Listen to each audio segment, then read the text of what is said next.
Israeli আকাশ প্রতিরক্ষা ব্যবস্থাকে প্রশ্নবিদ্ধ করে দেশটিতে ব্যাপক ড্রোন হামলা চালিয়েছে ইয়েমেন। ইসরায়েলের রামন ও বেন গুরিয়ন বিমানবন্দর এবং নেগেভ, আশকেলন ও আশদোদের সামরিক ঘাঁটি লক্ষ্য করে এই হামলা চালানো হয়। এর ফলে ইসরায়েলের আকাশসীমা বন্ধ করে দেয়া হয় এবং বিমান চলাচল সাময়িকভাবে স্থগিত করা হয়।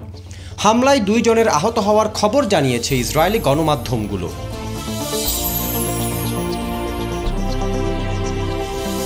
রোববার এই হামলার তথ্য নিশ্চিত করেছেন ইয়েমেনের সশস্ত্র বাহিনীর মুখপাত্র ইয়াহিয়া সারি।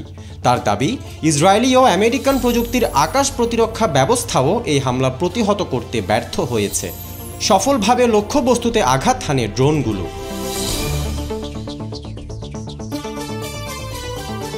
সামরিক অভিযান আরও জোরদার করা হবে বলে জানান সারি।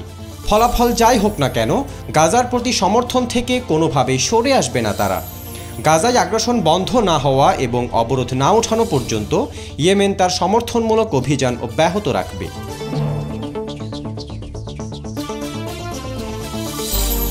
ইসরায়েলকে সতর্ক করে সারি বলেন, অধিকৃত ফিলিস্তিনের বিমানবন্দরগুলো এখন আর নিরাপদ নয়। এগুলোকে ধারাবাহিকভাবে টার্গেট করা হবে। বিমান সংস্থাগুলোর উচিত অধিকৃত ফিলিস্তিন ছেড়ে চলে যাওয়া এবং আর ফিরে না আসা। সারি ইসরায়েলকে দেখাতে চেয়েছেন তাদের নিজেদের নেতৃত্বই ভুল আশ্বাস দিয়ে প্রতারিত করেছে তাদের। ইয়েমেনি সশস্ত্র গোষ্ঠীটির এমন সামর্থ্যও আছে যা আকাশ প্রতিরক্ষা ব্যবস্থা ও সংবেদনশীল লক্ষ্যবস্তুতে আঘাত হানতে পারে। এদিকে ইয়েমেন থেকে ছোড়া অনেকগুলো ড্রোন ধ্বংস করার দাবি জানায় ইসরায়েলের সেনাবাহিনী।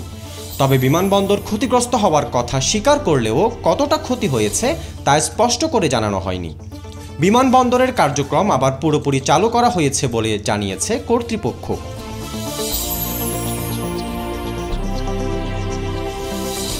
এর আগে ইয়েমেনে আকস্মিক বিমান হামলা চালায় ইসরায়েল।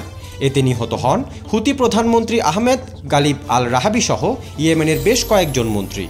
সেই ঘটনার পর ইসরায়েলকে হুঁশিয়ারি দিয়েছিল হুতিরা। সামরিক কর্মকর্তা মাহদি আল মাসাদ প্রতিশোধ নেওয়ার হুঁশিয়ারি দিয়ে বলেন, তারা জয় ছিনিয়ে আনবেন। বিশ্লেষকদের মতে রাহাবের মৃত্যুর প্রতিশোধ নিতে ইসরায়েলে হামলা চালিয়েছে হুতিরা।